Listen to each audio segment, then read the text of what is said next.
Mm, Bueno, volvemos con este libro que estamos leyendo que se llama El Príncipe de Nicolás Maquiavelo aquí en nuestro canal de Lector Oscuro. Ya vamos por la segunda parte, estamos leyendo los escritos políticos. Vamos por el capítulo número 3.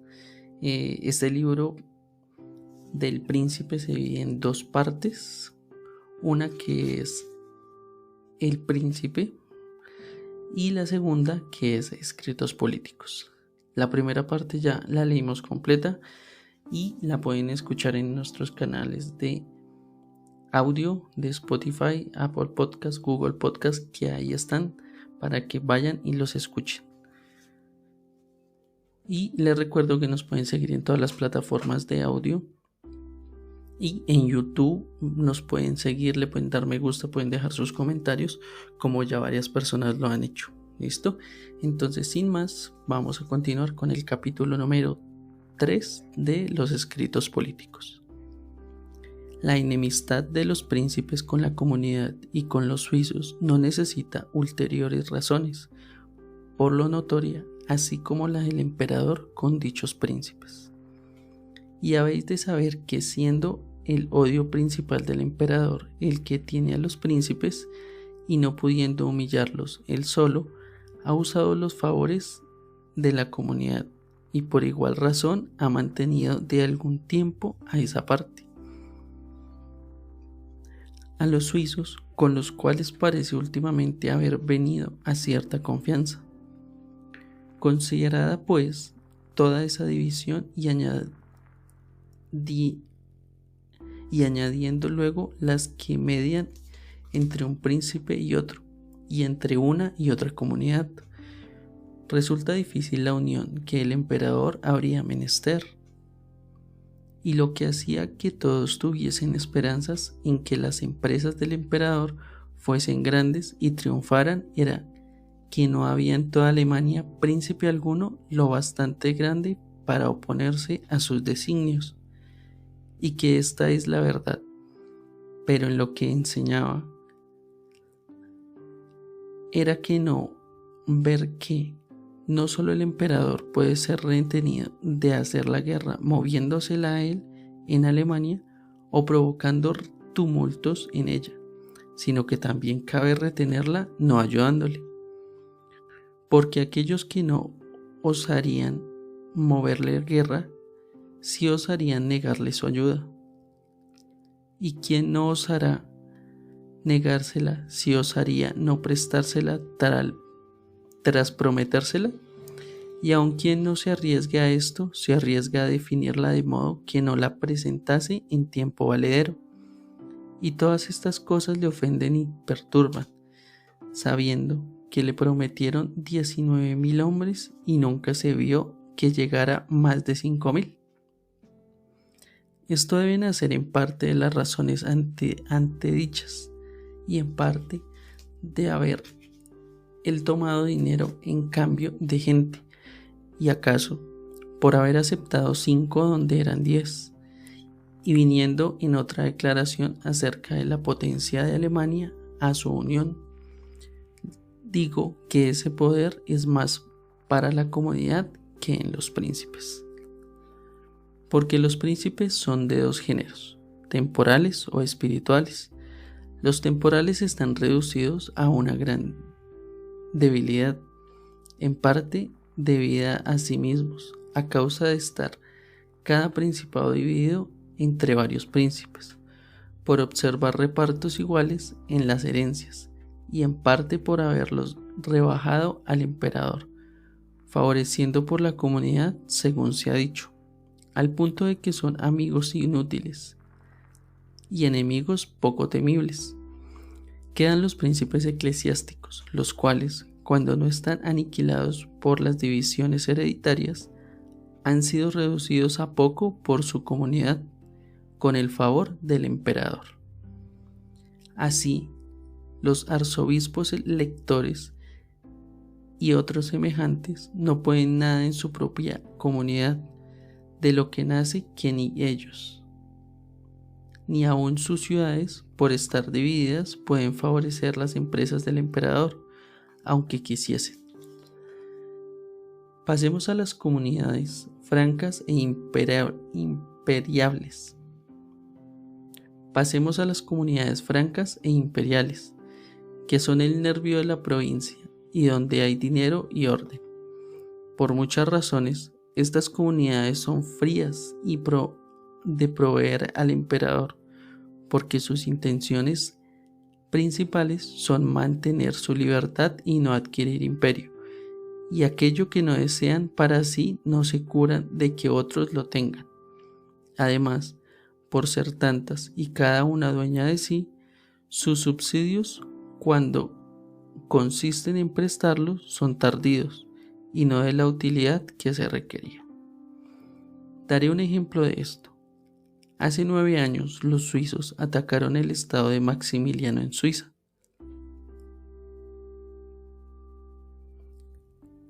Combinóse el rey con estas comunidades para reprimirlos, y ellas se obligaron a poner en campaña 14.000 hombres, mas nunca se reunió ni la mitad, porque cuando los de una comunidad llegaban, los otros se iban.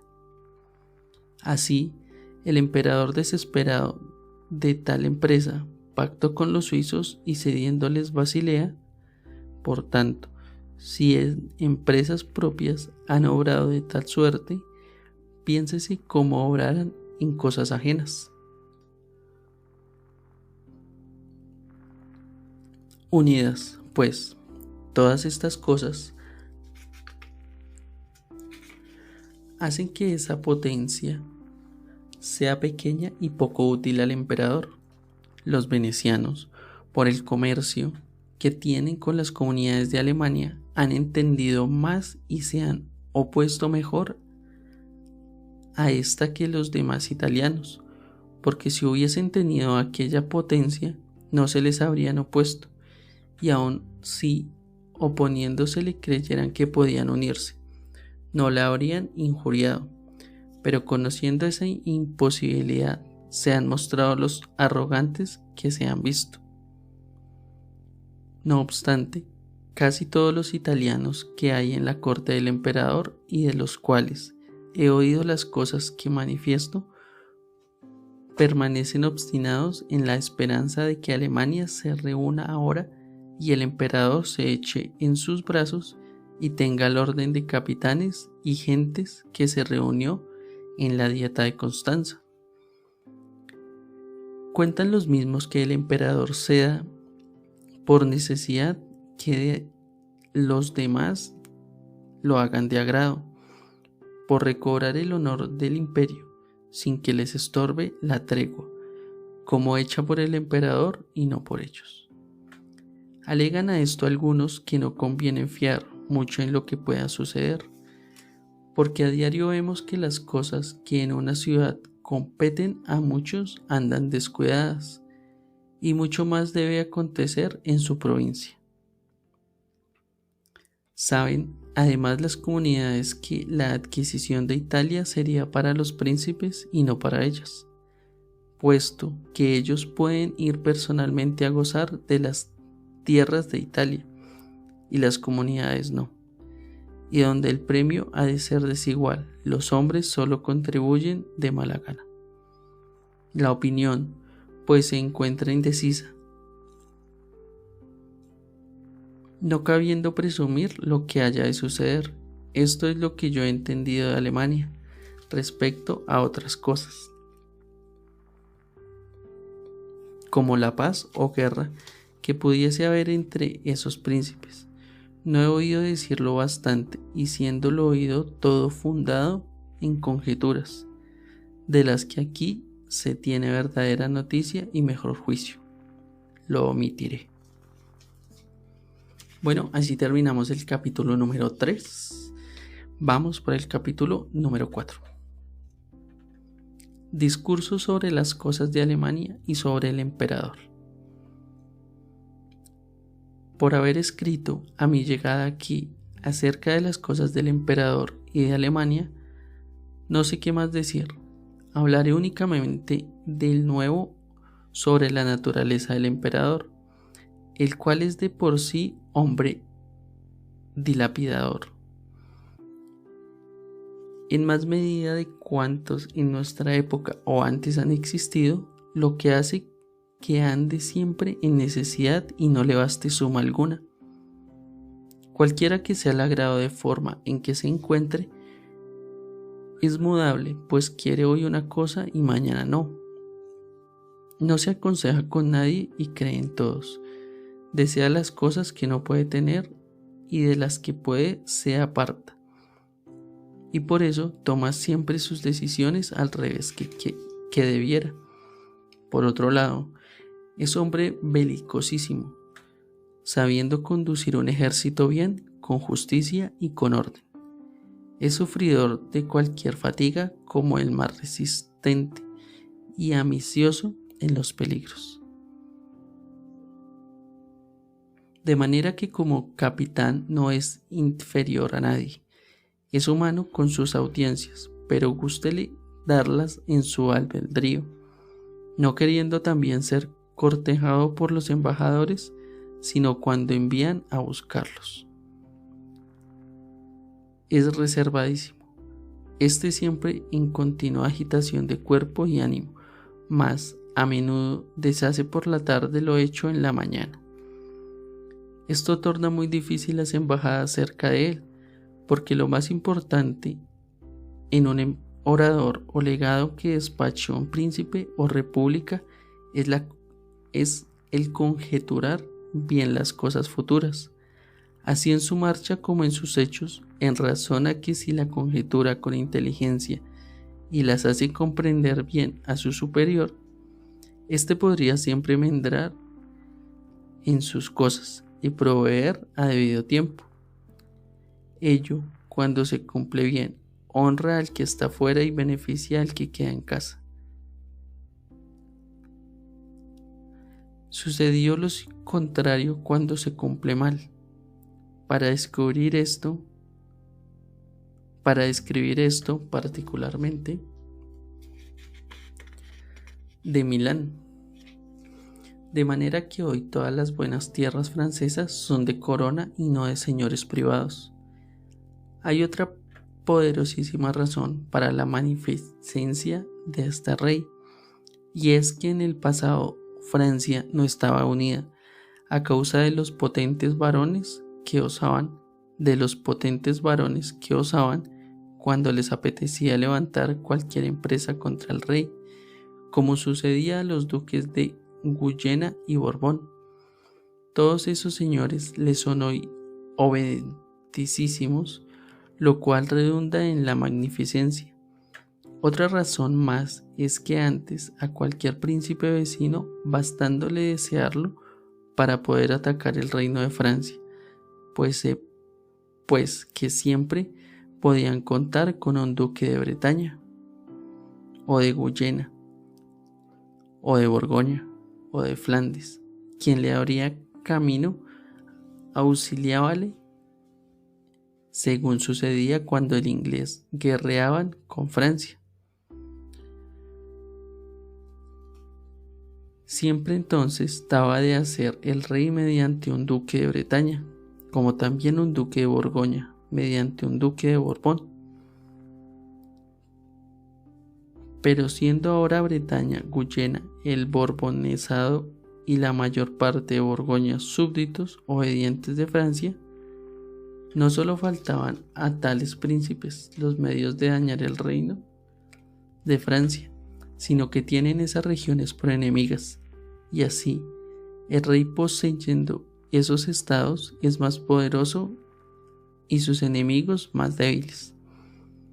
Aún hay otra razón, que hoy los demás ricos y poderosos Borbones de Francia son de sangre y líneas reales, por lo que a falta de otros anteriores y superiores a ellos, la corona puede recaer en ellos mismos. Por eso, todos se mantienen unidos a la corona, esperando cada uno que él mismo o sus hijos puedan llegar a ese grado. El rebelarse y enemistarse con ella podría perjudicar más que convenir, como estuvo a punto de ocurrir al presente rey cuando fue preso en la jornada de Bretaña, donde peleaba a favor de aquel duque y contra los franceses, pues muerto el rey Carlos, se discutió si por aquella defacción y falta contra la corona no habría perdido el derecho de sucederle con ella. Y no ser porque era hombre adinerado por los muchos caudales que había hecho y pudo gastar, y también porque quien había sido el rey defecto suyo era Monseñor de Angulema, niño pequeño, habría hallado dificultades, sino que por las razones dichas y por haber encontrado algún valimiento fue nombrado rey. La última razón que aduzco es esta, que los estados de los varones de Francia no se dividen entre los herederos, como se hace en Alemania y en la mayor parte de Italia, sino que pasan a los primogénitos, que son los verdaderos herederos. Los demás hermanos llevanlo con paciencia y ayudándolos por su hermano primogénito. Se decían todos a las armas y se ingenian para progresar en esa ocupación a fin de llegar a grado y condiciones de poder comprarse un estado, con cuya esperanza se nutren. De aquí que los hombres de armas francesas sean los mejores que hoy hay, porque todos los nobles e hijos de señores y están en disposición de llegar a tal grado. La infantería que se forma en Francia no puede ser buena, porque ha tiempo que no mantiene ninguna guerra y por ello carece de toda experiencia. Además, en las poblaciones todos son innobles y artesanos, y tan sometidos viven a los nobles, y tan oprimidos están en todos sus actos, que son gente vil. Por eso se ve que en la guerra del rey no se sirve de ellos, ya que dan mal resultado, aunque sí se sirve de los gascones, que son algo mejores que los otros.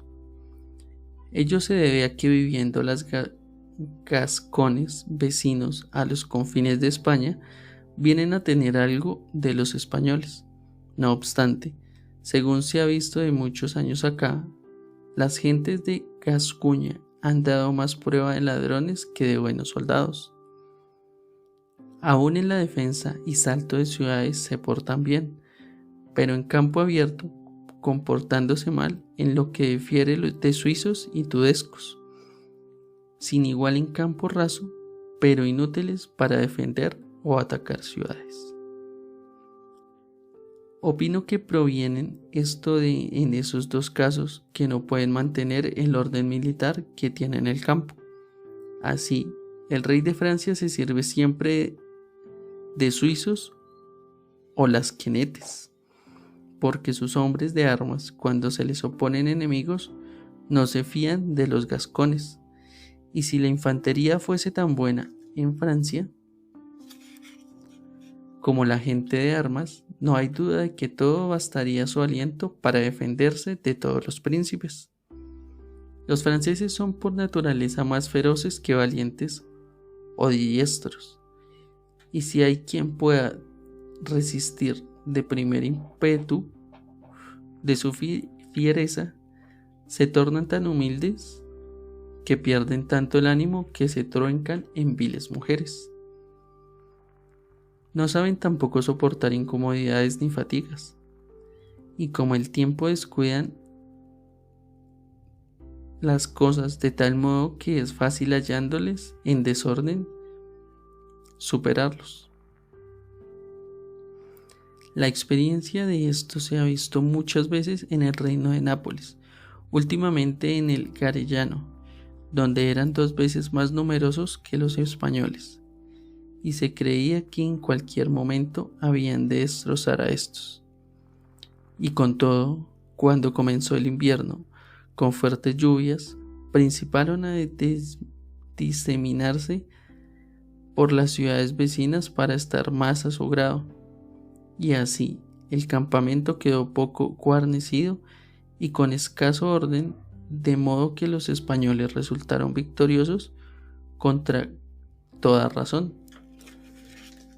Igual hubiesen sucedido a los vecinos, que no habrían perdido la batalla de Valia si hubiesen esquivado a los franceses al menos 10 días, mientras de otro modo el furor de Bartolomé de Alviano encontró una furia mayor.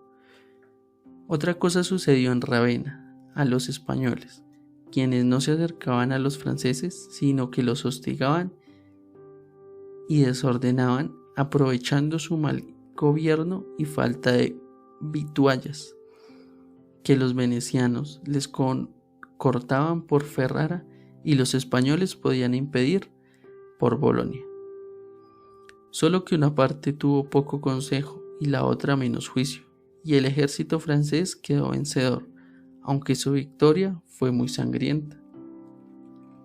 Grande fue el choque, pero mayor habría sido si el nervio de la fuerza de ambos campos hubiese sido el mismo. Pero el ejército francés era sólido en jinetes y el español en infantería, y por eso no hubo tanto estrago. Así quien quiera superar a los franceses debía guardarse de su primer ímpetu, y luego, solo con entretenerlos por las razones susodichas, lo superará. Ya dijo César que los franceses, al principio, eran más que hombres y al final menos que mujeres. Francia, por su extensión y por la comodidad de sus grandes avenidas, es fértil y opulenta, y por eso los víveres y obras manuales valen poco o nada.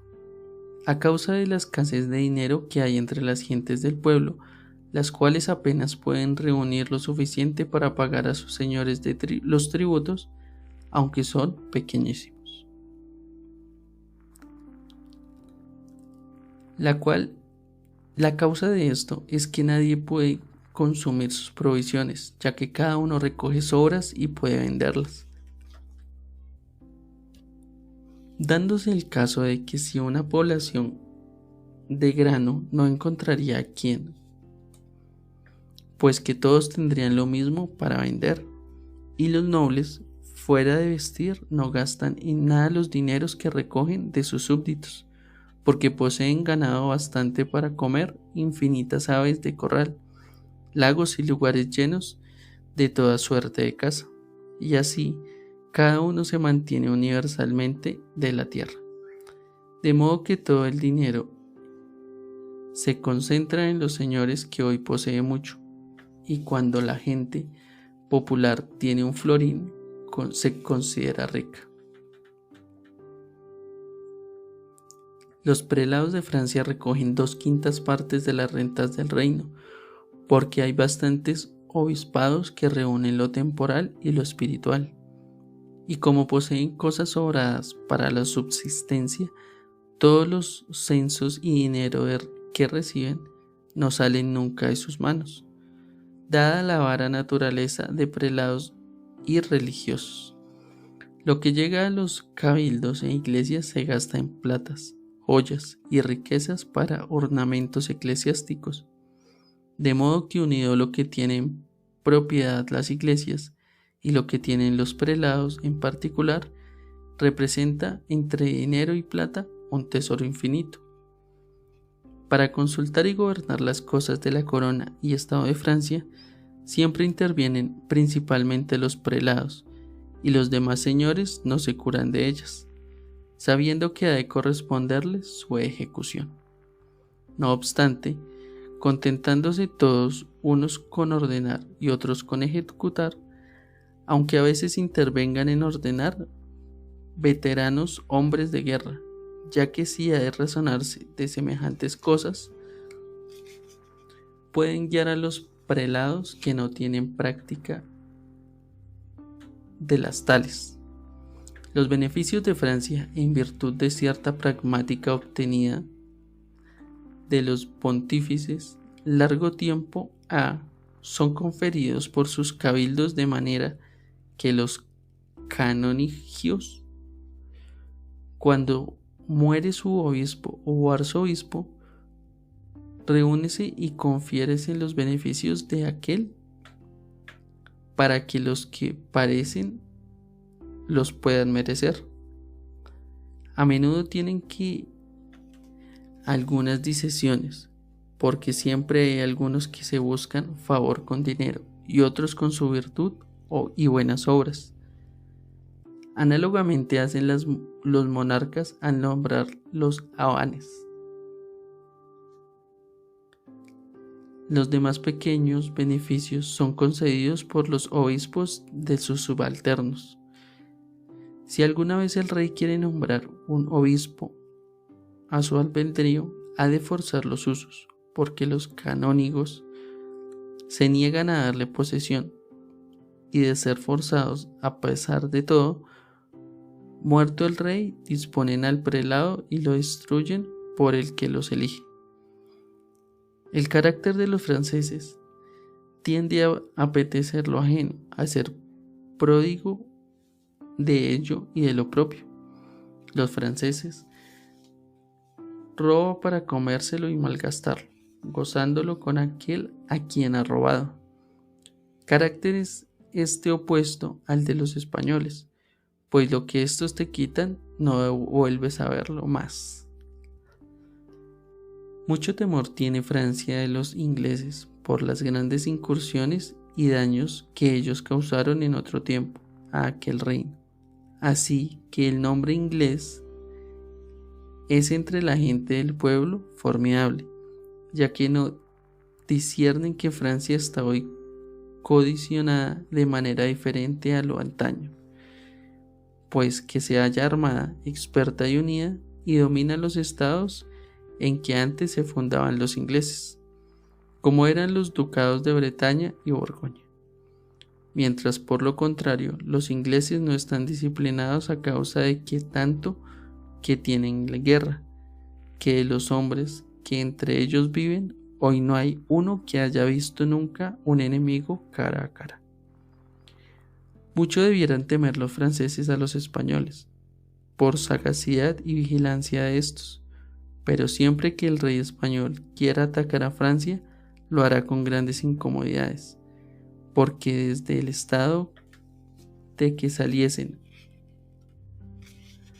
hasta las bocas de los Pirineos que llevan al reino de Francia hay tanto camino y tan estéril que siempre que los franceses guarden tales bocas, tanto de las que hacia Perpignan como hacia Guyena, podrían desordenar el ejército enemigo, sino por fuera, al menos a cuantas de las vituallas, teniendo los españoles que conducirlas de estos muy lejos, a causa de que el país dejaría las espaldas, está por esterilidad casi deshabilitado, y aún